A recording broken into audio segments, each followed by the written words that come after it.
नमस्कार, स्वागत है आप सभी का संस्कृति आईएएस के YouTube प्लेटफॉर्म पर। मेरा नाम है शुभम और आज हम बात कर रहे हैं एक महत्वपूर्ण टॉपिक पर जो जुड़ा है हवाई नदियों से, जिसे उड़ती नदियों के नाम से भी जाना जा रहा है। हाल ही के कुछ दिनों में हमें प्राकृतिक आपदाएं देखने के लिए मिल रही हैं, जिसमें से शामिल है बादल का फटना, बाढ़ का आना, बारिश और अधिक बारिश का होना और लैंड स्लाइडिंग होना, जिससे हजारों लोग अपने स्थान को छोड़कर दूसरे स्थान पर पहुंच रहे हैं। आइए समझते हैं क्या है ये उड़ती नदियां और क्या है ये हवाई नदियां जो भारत में बाढ़ जैसी कंडीशन को पैदा कर रही हैं।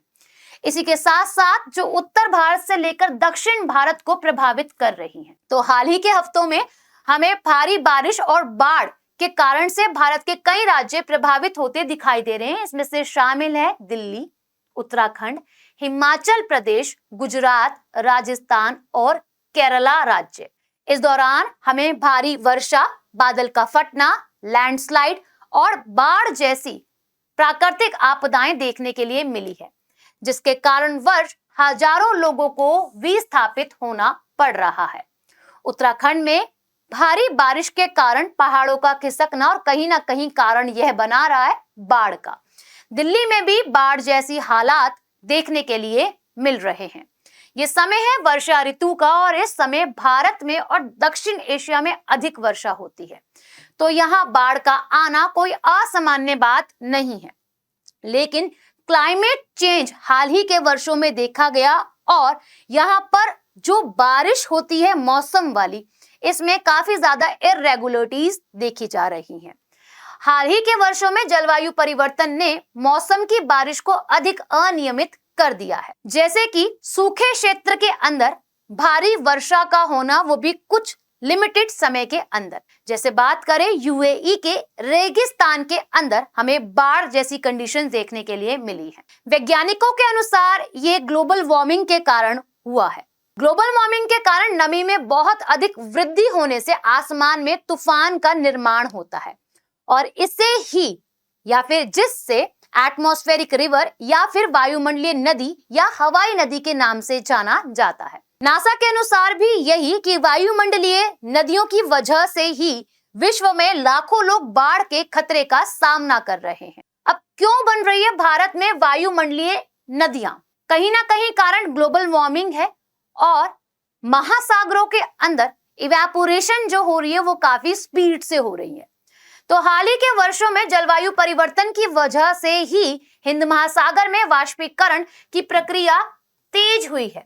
इवेपोरेशन का प्रोसेस काफी तेज हुआ है, जिसके कारण हमें वायुमंडलीय नदियां देखने के लिए मिली है। इसी के साथ साथ भारतीय उपमहाद्वीप की नमी में उतार चढ़ाव की घटनाओं में भी वृद्धि देखने के लिए हमें यहाँ पर मिली है। अब क्या होती है वायुमंडलीय नदियां, इसे समझ लेते हैं।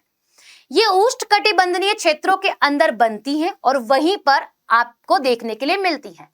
जैसे कि नमी या फिर जल वाष्प का भरा एक गुब्बारा जो उष्णकटिबंधीय क्षेत्रों के अंदर चलता है और भारी वर्षा या हिमपात के क्षेत्र में किसी क्षेत्र में बरस जाता है, किसी भी क्षेत्र के अंदर ये आप लोगों का बरस जाता है। इन नदियों की औसत लंबाई लगभग 2000 किलोमीटर, चौड़ाई 500 किलोमीटर और गहराई 3 किलोमीटर तक हो सकती है, जो नॉर्मल ह्यूमन देख नहीं पाता, यानी कि ये इंसानी आंखों के लिए अदृश्य होती है। हाल ही में नेचर मैगजीन के अकॉर्डिंग अगर हम समझे 2023 में जो प्रकाशित करी गई, इसके अनुसार वर्ष 1951 से 2020 के बीच भारत में वर्षा ऋतु के दौरान कुल 574 वायुमंडलीय नदियां बनी हैं। इसी के कारण भारत में 80% बाढ़ का कारण वायुमंडलीय नदियां ही है, यानी कि 80% जितनी बाढ़ जैसी कंडीशन और वायुमंडलीय नदियां देखने के लिए भारत में मिली हैं।